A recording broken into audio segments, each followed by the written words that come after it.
So, the story begins with a guy named Benjamin, a hacker. We first see him sitting in an interrogation room. But here's the kicker. The police didn't catch him. He walked into the Europol office and turned himself in. Can you believe the guts? Benjamin claims he has the key to reach a dangerous hacker group called Friends and even the Russian cyber mafia. But he has one condition. He will only talk to Han, a specialist from the cybercrime division. When Hanny walks in, she doesn't waste a second.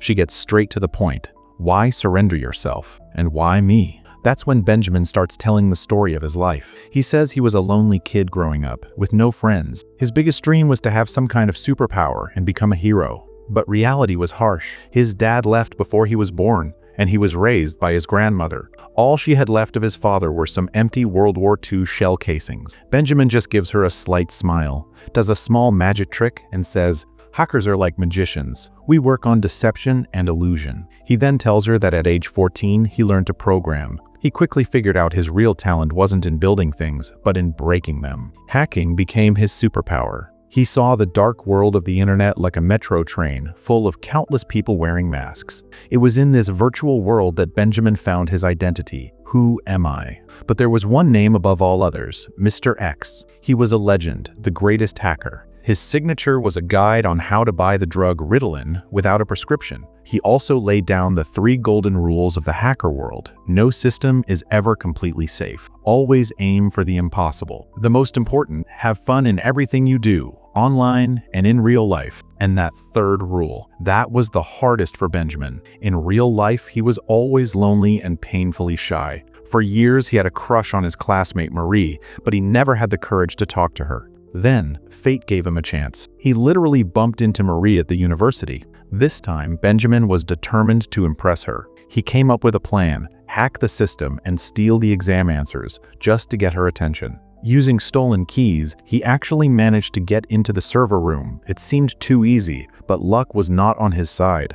A security guard grabbed him. Since it was his first offense, the court didn't send him to jail. Instead, he got community service. So there was Benjamin, forced to pick up trash on the streets instead of hacking computer systems. Frustrated and angry, he started taking Ritalin. It was during a smoking break that he met Max. Max had this confident personality and a carefree attitude that immediately pulled Benjamin in. Max didn't mince words, he told Benjamin. "Life isn't unfair. The truth is, you're just a loser." To Max's surprise, Benjamin openly admitted that he had hacked the university server. Max's sharp, direct questions made it clear he completely understood the darker side of this world. An immediate mutual respect grew between them, and Max invited him to a crazy party. Benjamin decided to follow the 3rd rule of hacking, have fun, and went. The party was wild. But it wasn't Benjamin's scene. He felt like an alien. Max took him upstairs and introduced him to 2 other hacker friends, Stefan, a programmer, and Paul, an engineer. The 3 were already a team, but they were missing a coding expert. This was Benjamin's spot. To prove himself, Benjamin hacked the city's power grid and shut down the lights in the entire district. The party instantly went dark. Chaos erupted, and when the police arrived to break it up, the whole group fled. Benjamin suddenly saw Marie in the commotion. She recognized him. A flash of recognition was in her eyes, but before anything could happen, everyone scattered, and Benjamin was alone again. The next time Benjamin and Max met, Max showed him another aspect of hacking, the art of influencing people. Max casually picked up a discarded receipt from the trash at a cafe, used it to make a small, clever complaint, and got 2 free donuts. He gave the donuts to a homeless man outside. Then the crew started their first real mission. They stole a van and drove straight to a neo-Nazi rally. Stefan and Benjamin were the only ones brave enough to go inside. With a fake invitation and sheer confidence, they bluffed their way into the event. Benjamin snuck up to a laptop on the stage, while Stefan climbed up to fix a small projector. The others waited in the van. The plan was a success. A satirical video mocking Hitler played on the big screen. The crowd went nuts.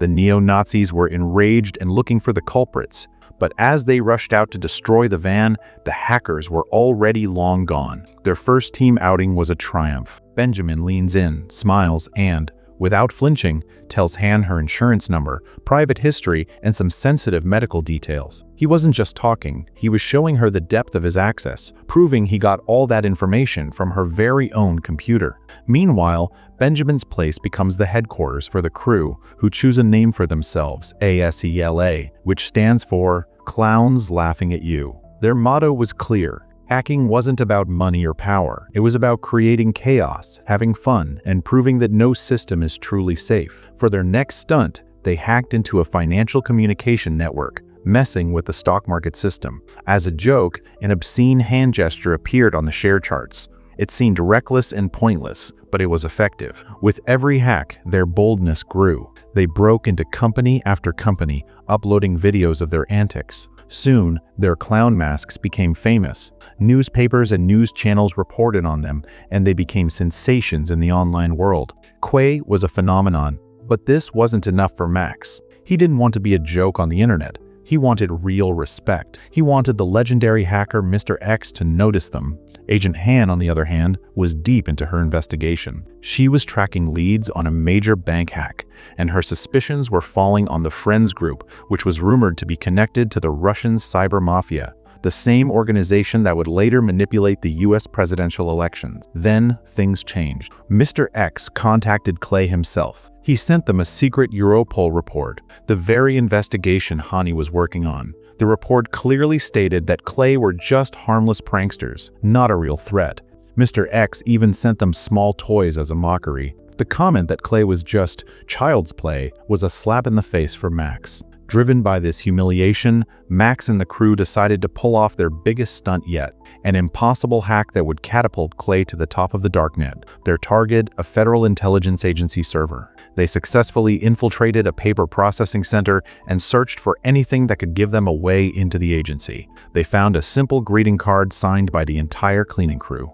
This became their perfect map. Using it, they crafted a phishing email. The cleaning crew manager unknowingly clicked on the dangerous link, and Clay got access to the system. With fake IDs, disguises, and a bit of social engineering, the team walked right into the agency's main entrance, pretending to be cleaners. This was their most mature and well-executed hack to date. Everything was planned perfectly. But when Benjamin connected to the agency's server, he paused. In that moment, he stepped over the line. Instead of just leaving a joke, he downloaded classified intelligence. This was going too far. Hours later, CLAW was celebrating at a nightclub. Benjamin bumped into Marie again, but the encounter turned into a nightmare when he saw her kissing Max. Betrayed and humiliated, Benjamin walked out without saying a word. Fueled by his rage and hurt, he did the unthinkable. He contacted Mr. X and handed him the stolen classified files. In a single stroke, Benjamin became the person Mr. X acknowledged. At the Europol office, Hani received an urgent report.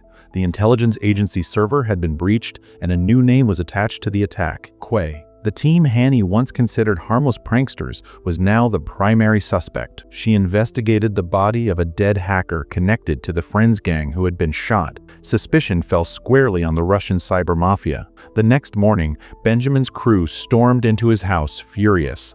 The argument escalated into a fight.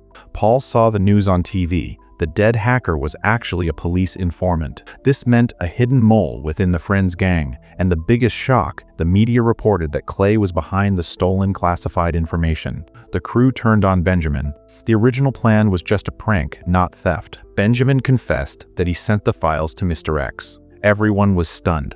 It was now clear Mr. X was the last remaining member of Friends and the one who killed the police informant. With no other choice, Quay made a daring decision. They would find Mr. X and hand him over to the police themselves. They hoped this would save their reputation. They logged into the system from a public library. Hannah and her team were monitoring their every move. Mr. X invited Benjamin to a private chat and sent him a mysterious file. As soon as Benjamin downloaded it, the police raided the library. The hackers scattered.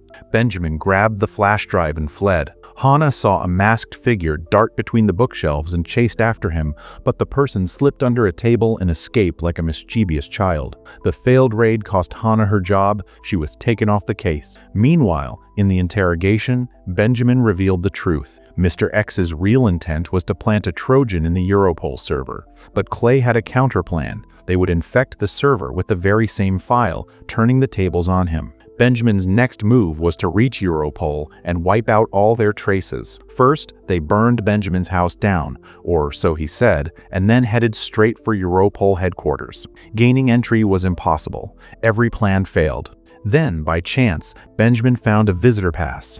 He acted like a silly guest who had lost his wallet and got inside. He secretly planted a signal. The plan worked. They got access to the Europol server and passed the connection to Mr. X. But the game flipped.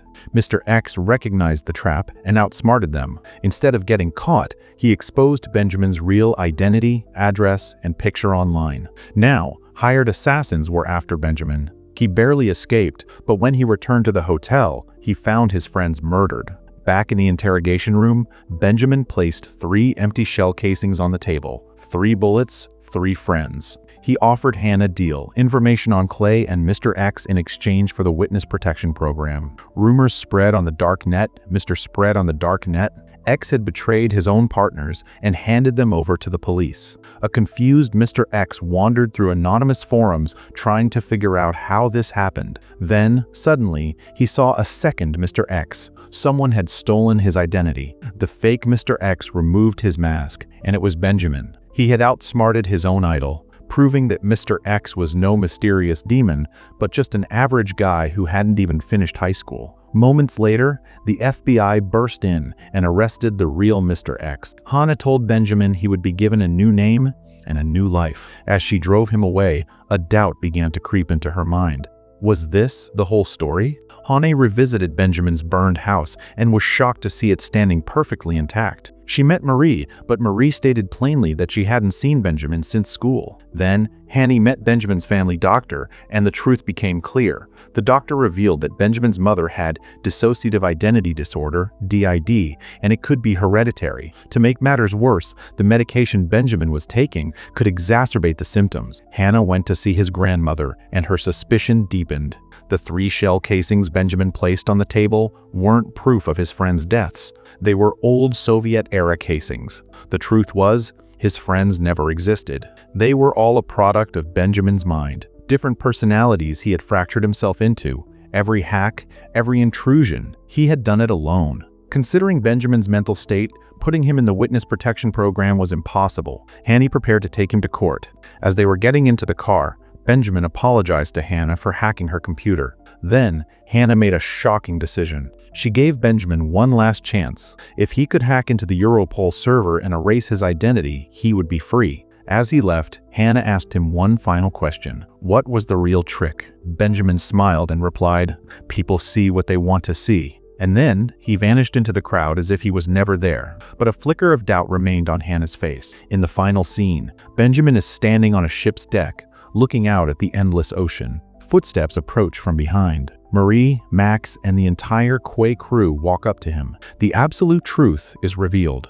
The entire mental illness story, the shell casings, the illusion of loneliness. It was all Benjamin's masterful trick. He had a complete plan to deceive Han and gain access to the Europol server to wipe his identity clean. The funniest part, just a feigned breakdown, Marie's perfectly timed appearance, and Han's own mind filled in the rest of the blanks. This was his biggest game, the most perfect social engineering trick ever. And that's where the movie ends.